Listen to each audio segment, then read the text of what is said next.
Pesawat pejuang stealth F-35 US Air National Guard kini berada di sepadan Ukraine dengan peluru berpandu anti pesawat. Pada 17 Jun telah kelihatan dua pesawat pejuang generasi kelima F-35A daripada Vermont Air National Guard telah mendarat di lapangan terbang tentera Petrovac berhampiran bandar Skopje, Macedonia Utara, dan telah membawa peluru berpandu udara ke udara AIM-120 secara langsung.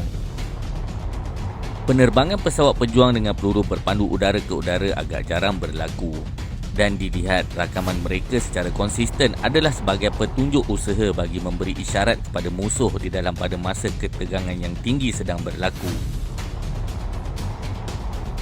Di dalam kes ini, ia adalah isyarat jelas kepada Rusia. Terletak di tenggara Eropah, Macedonia Utara telah menjadi negara anggota NATO ke-30 pada Mac 2020 dan terletak betul-betul ideal bagi menjalankan operasi menentang ketenteraan Rusia di Ukraine. Ukraine yang telah menjadi pusat ketegangan di antara Moskow dan Washington semenjak meletusnya perang di negara itu pada 24 Februari lalu. Negara anggota NATO telah bertindak balas terhadap operasi ketenteraan Rusia terhadap jirannya, bukan sahaja dengan penghantaran persenjataan bernilai berbilion dolar kepada tentera Ukraine, juga kepada pelbagai kumpulan militer. Tetapi, ia adalah langkah-langkah peperangan ekonomi dan peningkatan pengerahan ketenteraan ke Eropah Timur. Menteri Pertahanan Macedonia Utara, Lavjanka Petrovska, telah mengulas mengenai penempatan F-35. Operasi F-35 daripada lapangan terbang di Republik Macedonia Utara adalah contoh paling nyata perkongsian strategik dan saling mempercayai di antara Amerika Syarikat dan Republik Utara Macedonia. Ia jelas menunjukkan komitmen dan kesediaan kami untuk menghadapi keperluan operasi yang tidak dapat diramalkan di dalam persekitaran antarabangsa yang kompleks ini.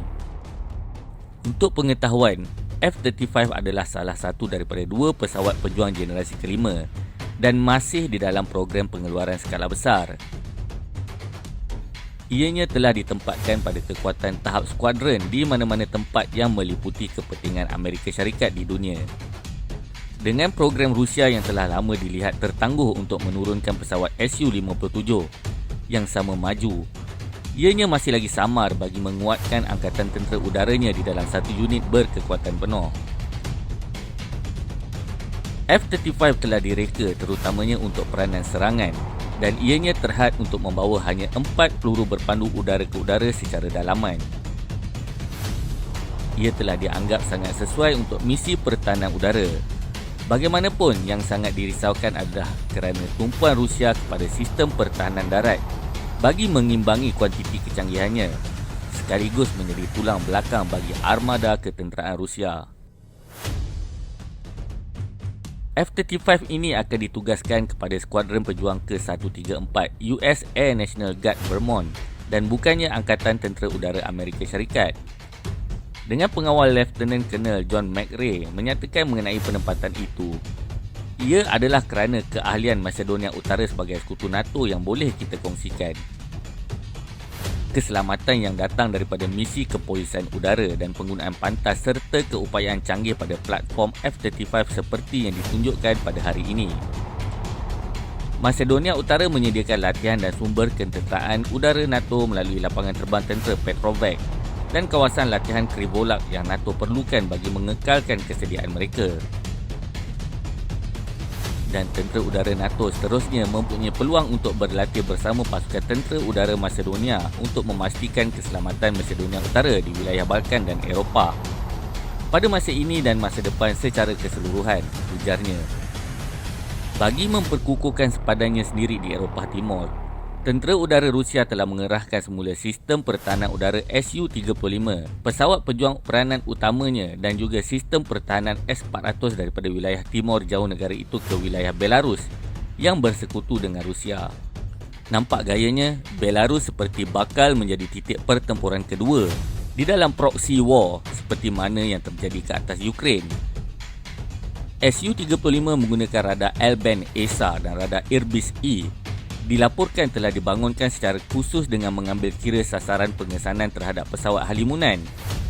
Manakala S-400 juga dibangunkan untuk menyediakan keupayaan balas terhadap pesawat pejuang halimunan. Kedua-duanya telah terbukti terhadap pertempuran pertama mereka menentang pesawat musuh di Ukraine. Manakala F-35 sendiri terkenal sukar untuk di-jamming pada jarak yang jauh. Walaupun terdapat isu kecacatan pada pesawat F-35, ini bermakna ia masih dianggap di dalam keadaan bersedia untuk pertempuran berintensiti tinggi.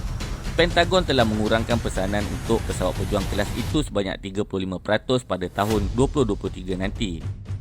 Walaupun ia masih dijangka akan membentuk sebahagian permintaan yang sedang pesat berkembang. Armada NATO kelihatan telah bersedia bagi menghadapi Rusia jika berlaku kemungkinan di sebelah sempadan baratnya, terutamanya apabila anggota-anggota NATO telah menambah penempatan pesawat Amerika dengan memesan F-35 mereka sendiri. Selepas apa yang terjadi di Ukraine, apakah kita akan melihat siri kedua peperangan proksi berlaku di Belarus? Dan jika berlaku, apakah Rusia sebagai sekutu kuat mampu untuk mempertahankan dan sekaligus mengimbangi kekuatan NATO? Ini adalah persoalan yang bermain di benak admin. Apa pula pendapat korang? Cuba korang kongsikan sikit di ruangan komen.